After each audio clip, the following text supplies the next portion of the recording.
ఓం శ్రీ గురుభ్యో నమ.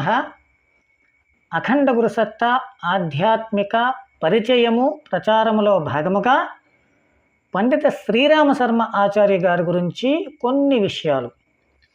శ్రీరామ శర్మ ఆచార్య ఉత్తరప్రదేశ్లోని ఆగ్రా జిల్లాలోని అవల్ఖేడా గ్రామంలో ఆశ్వీజ కృష్ణ త్రయోదశి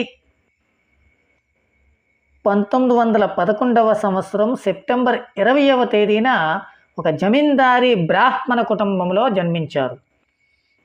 10వ ఏట కాశీలో పండిత మదనమోహన మాలవ్య గారి చేత గాయత్రీ మంత్ర దీక్ష యజ్ఞోపవేత ధారణ చేయించుకున్నారు.